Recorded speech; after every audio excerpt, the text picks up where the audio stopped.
வணக்கம். இது தமிழ் குரலின் சிறப்பு நேர்காணல். இன்றைக்கு நம்மோடு இணைந்திருக்கிறவர் ஃபர்ஸ்ட் லைன் மீடியாவின் முதன்மை ஆசிரியர், மூத்த பத்திரிகையாளர் ஐயா முனைவர் உமாபதி அவர்கள். சார் வணக்கம். சார் வணக்கம். வணக்கம். ராஜேந்திர பாலாஜி விஜய் மேலே மண்ணவாரி தூத்தாத குறைக்கு ஒரு விஷயத்த சொல்லியிருக்காரு. நீங்கள் இந்த எலெக்ஷனில் தனியாக நின்னீங்கன்னா உங்கள் கட்சி அழிஞ்சிரும். உண்மையிலே ஸ்டாலினை தோக்கடிக்கணும்னா அதிமுக கூட்டணிக்குள்ளே வாங்க, எடப்பாடியார் தலைமை ஏற்றுக்குங்க. அப்போ யார் முதலமைச்சர்? எடப்பாடியார் கிடையாது. அப்போ எடப்பாடியார் தான் தலைவர்ன்றாரா? அவரை தான் சொல்கிறாரு. அவரை சொன்னார்னா அப்புறம் இப்போ விஜய் எப்படி அவருக்கு போய் அவர் காலில் விழுந்த தரையை நக்கிறதா டயர் நக்கிறதா? விஜய் இவ்வளோ கூட்டத்தை காமிச்சிட்டு எடப்பாடியார் காசு 250 ரூபா கொடுத்து கூட்டுறாரு. விஜய்க்கு தானாக கூட்டம் கூடுது. புரியுதா உங்களுக்கு? விஜய்க்கு வந்து வர்ற கூட்டம்லாம் விசிலடிச்சாங்குச்சிகள் தம்பிகள் எல்லாம் தானாக தேடி வர்றான். தானாக சேர்ந்த கூட்டம்னு ஒரு படம் அந்த மாதிரி வரும். அந்த கூட்டம் ஓட்டு போடாது, அது வேலைக்கு ஆகாது. அதில் பாதி பச்சிளங்குழந்தைகள், தடை செய்யப்பட்ட இப்போ குழந்தை தொழிலாளர்கள் தான் வராங்க. ஒரு சில தம்பிலாம் சொன்னால் எனக்கு ஸ்கூல் லீவு, நான் நேற்று நைட்டே கிளம்பி வந்துட்டேன்லாம் போனது. ஆமாம், அந்த குழந்தையெல்லாம் சொல்லுது. பால்குடி மறக்காமல் பெற்ற தாயிட்ட கூட சொல்லாமல் ஓடி வந்திருக்கு. அதெல்லாம் பச்சேரி. ஸோ இப்படிப்பட்ட கூட்டம் இப்போ விஜய்க்கு வந்து ஒரு 50,000 பேர் கூடுறாங்க அப்படின்னா 10,000 குழந்தைகளாக இருக்குது.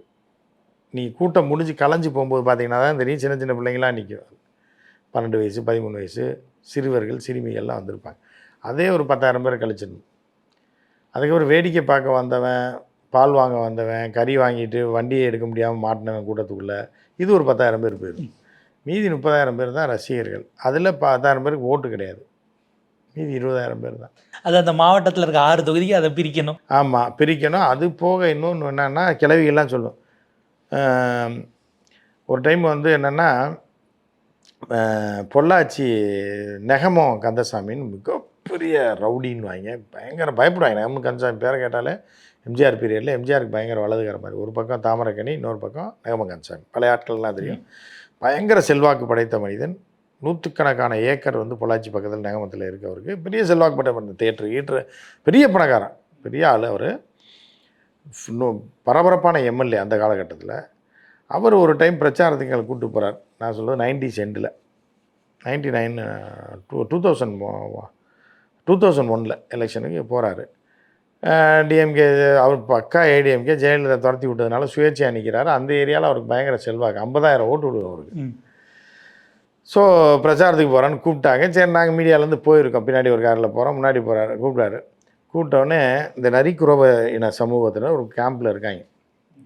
அங்கே போனவுடனே இவரை தெரியும் அவங்களுக்கு, ஏன்னா அவங்க காலங்காலமாக தங்கியிருக்காங்க. ஐயா வணக்கம் எல்லாம் ஓடிட்டாங்க. எல்லாருக்கும் தேங்காய் கொடுறான்னாங்க. எல்லாருக்கும் ஆளுக்கு ஒரு தேங்காய் வாங்க என்ன எல்லாருக்கும் கொடுத்தாரு. கொடுத்தா ஒரு 50 தேங்காய் எல்லாம் வாங்கி பொறுக்கிட்டாங்க. ஓட்டு போடணும் தெரியுதா? நான் ஐயா உங்களுக்கு தான் ரெட்டலையில் போடாமல் யாருக்கையா போடும்? ரெட்டலை இல்லைடா, நான் ரெட்டலையில் நிற்கலை, தேங்காய் சின்னம் அதுக்கு தான் கொடுக்குறேன்னு. சரிங்கய்யா போட்டுறேயான்றேன். அவன் கட்டாயம் ஐயா தான் நிற்கிறாருன்னு ரெட்டலைக்கு தான் போடுவான்.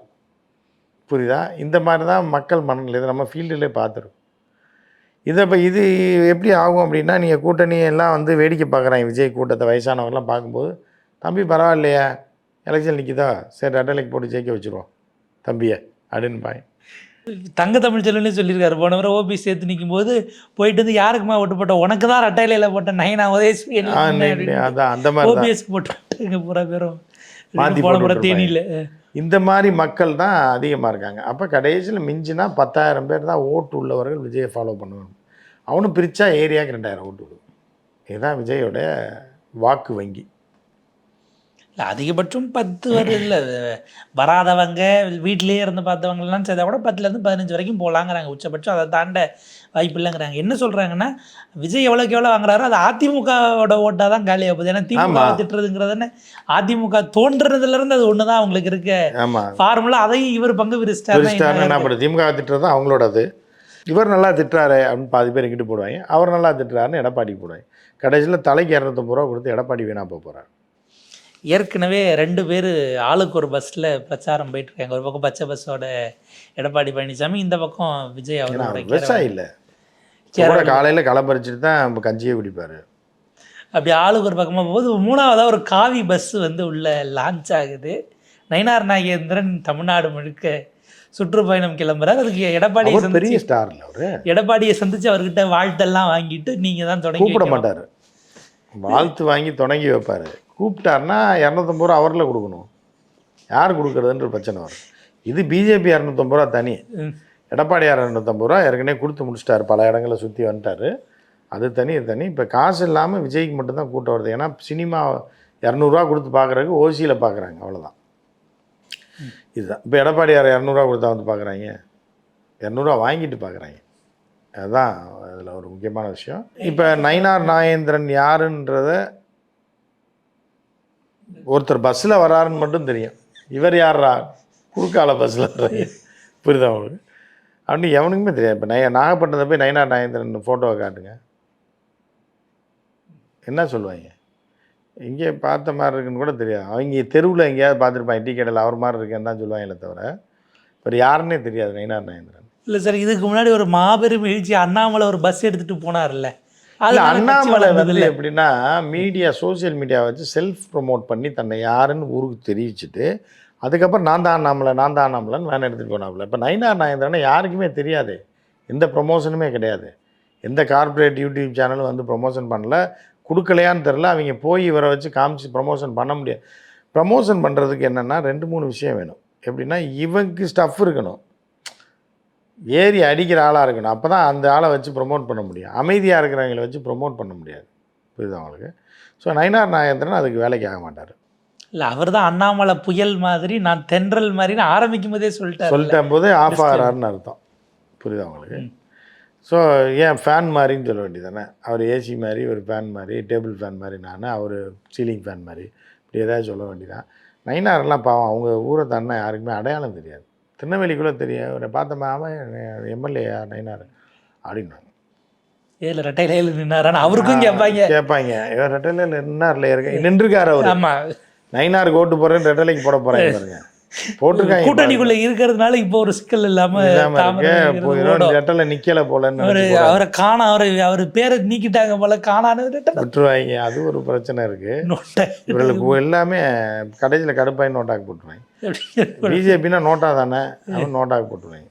பல பேர் அப்படிதான் நினைச்சுக்கிறேன், பிஜேபின்றது நோட்டான்றது தாமரைன்னே பல பேருக்கு தெரியும். 2-3 வாரத்துக்கு முன்னாடி தான் ஹெச் ராஜாவோட ஸ்கவுட்டு தேர்தல் வந்து ஆனிவர்சரி 8 வருஷமா என்னமோ ஆச்சுன்னு அதை திரும்ப ரீவைண்ட் பண்ணிட்டு இருந்தாங்க. அந்த போரில் சாரநாயக போரில் தோற்று 8ஆவது வருஷம் விழுப்புணோட இருக்காருன்றான். அதை எடுத்து இல்லை, ஹெச் ராஜாவை கூட நீங்கள் வந்து பூஸ்டப் பண்ணலாம். இப்போ ஒரு படம் எடுக்கிறாங்கன்னா ஏன் இத்தனை பேரை விட்டுட்டு வயதான 75 வயசான ஹெச் ராஜா வச்சு எடுக்கிறாங்க? அது காரணம் அவரை வச்சு மார்க்கெட் பண்ண முடியும்னு அவங்களுக்கு தெரியுது. ஏன் இவரை கூப்பிடலன்னா இவரை வச்சு ஒன்றும் பண்ண முடியாது. இல்லை, இப்போ ஏற்கனவே ஒரு பயணம்னு பாஜக ஒருத்தர் கிளம்பி போய் ஒரு மாநில தலைவர் இருந்த கூட்டணியும் உடச்சிக்கிட்டு போச்சுங்கிறத பார்க்குறோம். ஏன்னா அந்த கூட்டத்துக்கு எடப்பாடி ஆர்பி உதயகுமார் அனுப்பி வச்சார். இல்லை, அந்த வேனு செகண்ட் ஹேண்டில் கூட அவனு வாங்க மாட்டுறாங்க. என்ன அப்படி சும்மா தான் நிற்கிது. அதை ரீமாடல்லாம் பண்ணுவாங்களா, இல்லை இவர் தனியாக வேறு எதுவும்? இல்லை, இவர் அது ராசி இல்லைல்ல, அது கவுத்தி விட்டுச்சு, கடைசியில் பதவியை பிடிங்கிட்டு போயிடுச்சுல. அதை எப்படி அந்த வேனை யூஸ் பண்ணுவாங்க? இவர் ஃப்ரெஷ்ஷாக தான் செய்வார். கோயிலுக்கு போயிட்டு கயிறு கட்டி திருநெல்வேலியில் போய் சில கோயிலையும் நம்ம நெல்லையப்பர் கோயிலுக்கெலாம் போய் அது வேறு மாதிரி பண்ணுவார். பண்ணி பூஜை புனஸ்காரங்களாம். ஏன்னா அவர் வச்சிருந்த ஜோதிடர்கள் வேறு, பதார்த்த ஜோதிடர் பல்லவி இவங்களை பூராத்தையும் கழட்டுவிட்டு அவர் வந்து கேரள ஜோதிடர் வச்சுருக்கார், அது நயினார். அதனால் அவர் வேறு கயிறு கட்டி வேறு வண்டி வேறு பூஜை வேறு கோயில் அப்படி போவார். அவங்க நிர்மலா சீதாராமன் வந்து உண்டியலில் காசு போடாதீங்க, தட்டில் போடுங்க அப்படின்னு சொன்ன அந்த கோயிலெலாம் கூட போய் சிறப்பு பூஜை பண்ணிட்டு. ஏன்னா அவர்களோட தயவு என்ன, நிர்மலா சீதாராமனே அங்கே வரும்போது அந்த ஐயர்களுக்கு அங்கே கனெக்ஷன் இருக்கும். அப்போ நமக்கு இங்கே கனெக்ட் பண்ணுறோம்னா அது அங்கே கனெக்ட் ஆகி நிர்மலா சீதாராமன் வரைக்கும் பிரச்சாரத்துக்கு வரக்கான வாய்ப்பு இருக்குன்றது லோக்கலில் பண்ணுவார் அப்படிங்கிற மாதிரி போகுது. ஏன்னா இப்போ ஒரு தலைவர்னால உடஞ்ச கூட்டணி மாதிரி இதை ஒட்ட வைக்கிறதுக்கு இவர் ஏன்னா அவங்க ஒரு அண்ணாமலை கிளைம் பண்ணார், அண்ணன் எடப்பாடி போகிற கூட்டமெல்லாம் பெருங்கூட்டம் வருது, அதில் நம்ம தொண்டர்களும் இருக்காங்கன்னு கிளைம் பண்ணார். அதாவது என்னன்னா, நீங்கள் ஃபர்னிச்சரை உடைச்சிட்டிங்க, சுக்குநூறாக உடைச்சிட்டிங்க, இப்போ எடுத்து ஒட்டுனாலும் உட்கார்றதுக்கு பயப்படுவாங்க. இது உடஞ்சிருக்கு, காலை ஒட்டி வச்சுருக்கேன், டப்புன்னு நின்றுட்டே பேசுகிறோன்னு வாங்க. இல்லை உட்காருங்க பரவாயில்ல, நல்லா தான் இருக்குது சேர்னா கூட யோசிப்பாங்க, புரியுதா? ஒட்டின சேரில் உட்காந்து விழுந்துட்டோம்னா என்ன பண்ணுறதுன்னா அந்த பயம் எல்லாருக்குமே இருக்கும். அது உடஞ்சி போன ஃபர்னிச்சர் தான், நீங்கள் என்ன தான் ஒட்டி வச்சாலும் அது பழசு தான். இப்போ இது ஒன்று சேர்றதுக்கு, அதாவது அவர் கிளைம் பண்ணுறதுக்கு செலவு பண்ணி கூட்டத்தை கூட்டுறது எடப்பாடி, பாஜக காரணம் வர்றனால தான் கூட்டம் ஜாஸ்தியாக இருக்குன்னு ஒரு வகையில் அவரை ஒரு குத்துறாரு. இப்போ பாஜக பேரணிக்கு அதிமுக காரக தொண்டர்கள் வருவாங்களா, வந்து ரெண்டு கட்சியும் ஒன்றா சேர்ந்து திமுகவை எதிர்ப்பு தீவிரப்படுத்த வாய்ப்பு? கட்சிக்காரங்க அவங்க கூட்டத்துக்கே போக மாட்டாங்க, 250 ரூபா கொடுத்தா தாங்க போகிறாங்க இன்றைக்குள்ள நிலைமைக்கு. ஸோ அவங்க எப்படி இந்த கூட்டத்துக்கு வர ஏன்னா அதிமுக யாருக்கெல்லாம் காசு கொடுத்து கூப்பிடுதோ அவர்கள் அந்த பக்கமும் போவாங்க 200 கொடுத்தா. அது நடக்குமே தவிர ஆனால் பேமெண்ட்டு பேக்கேஜ் வேறு பேமெண்ட் வேறு. இப்போ அதிமுகவினரை வந்து திமுக கூப்பிட்டா போக மாட்டாங்க. அதே நேரத்தில் கூட்டணி கட்சி கூப்பிட்டா போவாங்க, அதுக்கும் பேமெண்ட்டு. அவங்க 250 ரூபானா நீ 200 கொடுங்க. இல்லை சார், காலையில் கொத்து வேலை குளத்து வேலைக்கு டாட்டா ஏசி வச்சு ஆற்று ஏற்றுற மாதிரி தான். அப்படி தான் வந்து இவர் எடப்பாடியார் வந்து காலம் போயிட்டுருக்கு. எடப்பாடியார் வந்து அப்படி தான் ஆளை ஏற்றிக்கிட்டு இருக்கார். இப்போ மதுரைக்கு நான் போயிருந்தேன்ல, போகும்போது கேட்டால் பெண்கள் 200 ஒத்துக்க மாட்டேன்ட்டாங்களாம். 250 300 கேட்டிருக்காங்க. அவ்வளோலாம் இல்லைம்மா, அம்மா கட்சி அப்படி இப்படின்னு சொல்லி பவுடர் அடித்து 250 போய் ஆம்பளைங்க வந்தாவா வரலைன்னா போ 200 தரோம், ஹோட்டல் 140 தானே, அப்புறம் நீ 200 கேட்குறேன்ருக்கேன் எக்ஸ்ட்ரா. ஆமாம், டம்ளரு கடலையெல்லாம் யாரையும் வாங்குவான்னு சண்டை போட்டிருக்கேன். அப்புறம் தான் 200 கொடுங்கன்ட்டுருக்கேன். சாப்பாடு காசு கொடுக்கலனாலும் அந்த சுண்டல், ஆம்லேட்டு, ஒரு கிளாஸு தண்ணி, இதுக்கு நான் கொடுத்தா கரெக்டாக 200 வருது. 140 குவார்ட்ரு, 60 அதுக்குன்னு. அதனால் ஆம்பளைங்களுக்கு அதோட முடிச்சாங்க. பொம்பளைங்க அதெல்லாம் எங்களுக்கு தேவையில்லை, 250 கொடுன்ட்டுருக்காங்க. இப்படி தான் பிடிச்சிருக்காங்க. நம்ம ராஜன் செல்லப்பாலாம் அப்படி தான் கொடுத்துருக்காரு. போகும்போது கேட்டேன் எவ்வளோ கொடுத்தாங்கன்னு. 250 200. அது காரணத்தையும் அவங்க சொல்கிறாங்க. ஒரு விரிவான ஒரு இடத்துல உங்கள் நேரத்துக்கு பதிலுக்கு மிக நன்றி சார்.